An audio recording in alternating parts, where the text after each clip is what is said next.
ReferenceUSA is a great resource for researching businesses and companies in the United States and Canada. You'll notice that there are several databases that you can search. We're going to look at U.S. businesses for this tutorial. There are two main search options that you can use inside the database.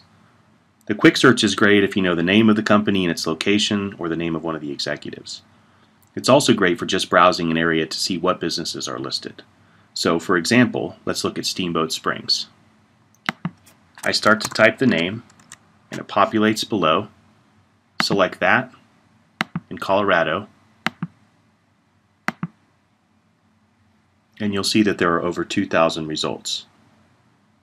The list is sorted by company name alphabetically, but if you want to do a different sort, you can click any one of these headings. Address might be useful if you're trying to see the businesses that are all in one area. This is a lot of general information. If we want to look for something more specific, we're going to go in and use the custom search.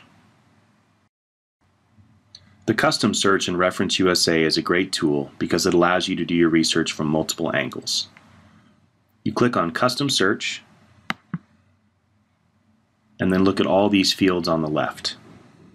These are all the different ways that you can search businesses.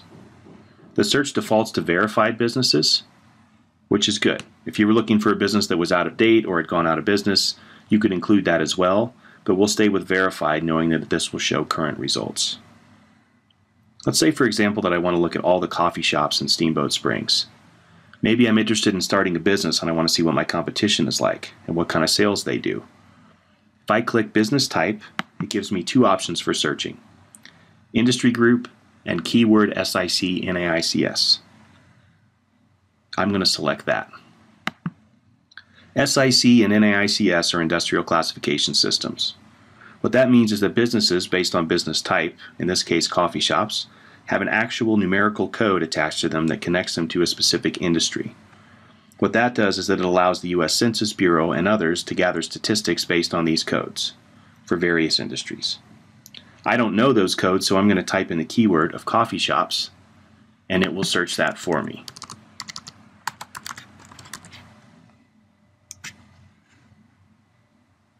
So right off the bat, there's an exact match on coffee shops. You can see the code next to it. I'm going to click that. And it looks like there's some crossover as well.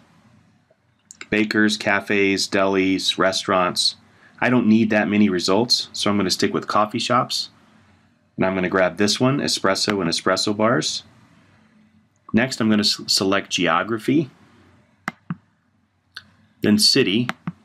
So I can scroll down and I can type in Steamboat. So I select Colorado and I start to type the name and it appears. If I wanted to research outside of Steamboat and look at businesses in areas close by, I could use the names of those cities too, but for now let's just stick with Steamboat. So click View Results and it will take us to the list. It looks like we have 7 results in the list. These are all coffee shops in Steamboat Springs. The list is again sorted by name alphabetically, but you could choose any one of these headings to sort.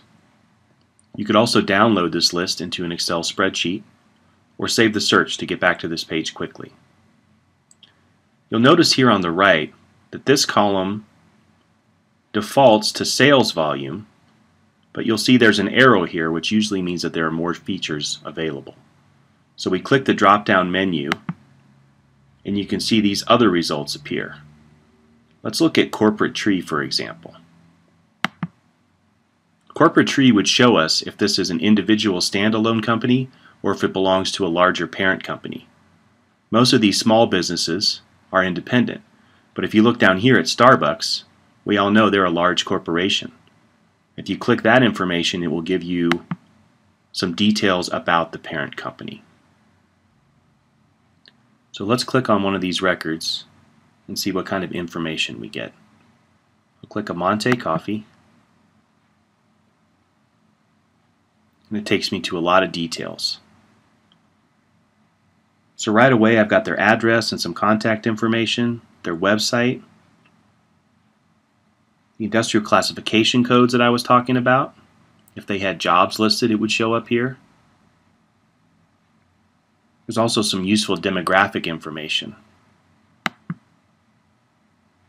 How many employees they have, their sales volume, even their credit rating.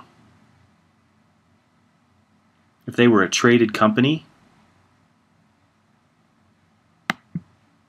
I could find stock information. If there was information about them floating around in the news, I could find links here. If I want to look at their basic expenditures, I can do that. How much they spend on accounting, insurance, office equipment, all this useful information.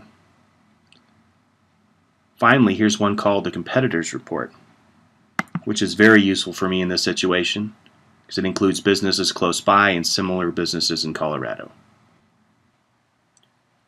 That concludes this portion of the tutorial. As always, ask your CMC librarians if you have any questions.